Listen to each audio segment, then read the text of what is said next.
This is Parshas Vayikra, which discusses karbanot.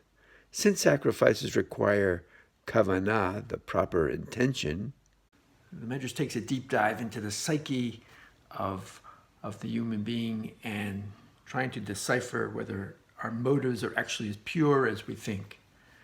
And interesting, the paradigm to dissecting this topic is none other than Yonah from Yonah and the whale. We all think of Yonah, if you know the story, that he had very pure motives. After all, he was afraid that if he went to Nineveh and the people repented, that it would make the Jews look bad. Because we often don't listen to our prophets, and we've had many passionate and powerful prophets, and we don't always listen to them. And second of all, he knew that Nineveh was an Assyrian city, and eventually Assyria was going to come and destroy the northern kingdom. So he didn't want to be on their side. But the Midrash is relentless when it comes to the truth. Nobody gets off the hook, not Abraham, not the Avot, not Moshe, anyone, nobody gets off the hook. So certainly not Yonah. And the Midrash brings in some information we've never heard before. Namely, this was the third mission, actually, that Yonah did. The first one went well. The second one, there was some kind of a crisis in Jerusalem that the Jews had to listen to Yonah, and they did, and it was averted. But an interesting fallout happened for Yonah personally. Some people said, why did you cry doomsday for us? Everything turned out well. Perhaps you're not a legitimate prophet. You're just a doomsayer. And this bothered Yonah very much, that people were thinking badly of his reputation. So now, according to the Midrash, when he came to this mission to Nineveh, this same factor played a big part. He was thinking, what if I go to Nineveh and again give them a doomsday scenario and everything works out well? Not only will the Jews in Judea think badly of me, then Jews in the nations of the world will think badly of me. They'll all think that I'm a false prophet. No one will remember all the facts and how it all turned out well because they repented. They just will remember that somebody was screaming and nothing happened.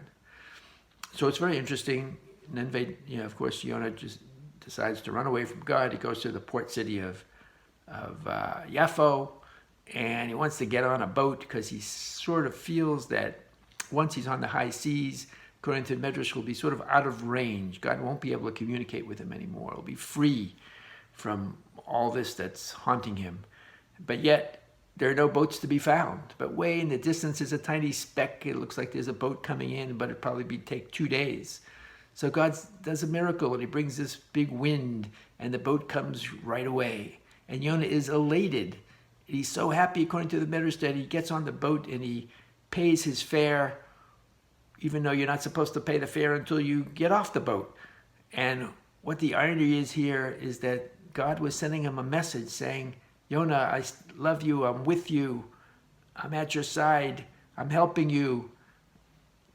I know what you're going through. But Yonah misread the message, and he was so elated because he said, this is a sign that I'm doing the right thing, that running away from God is the right thing, and getting on the high seas will affect what I want, of cutting off communication with God. Of course, eventually we know the story that there was a big storm and all the people in the boat were praying to their own God, and Yonah knew deep down that he was the cause of it. And so he realized, okay, I'm not out of range. God is still talking to me, and God saved him, and he repented. The question now is, so why do we read this on Yom Kippur? I guess it's really where I started. It's really a message to people saying, have you examined your motives, especially when you think you're doing something for the best of reasons? Is it really pure? Are there some selfish reasons creep in there? And it's very interesting that on Yom Kippur, Mincha, Haftorah, it's read because this is the day that we're reflecting on our deeds, and this is the day when we have to sort out what we did, what's right and what's wrong, why did we do things, what's the real reason. We have to dig deep and come clean. And so that perhaps is the reason why we're reading it on Yom Kippur. Have a great Shabbat.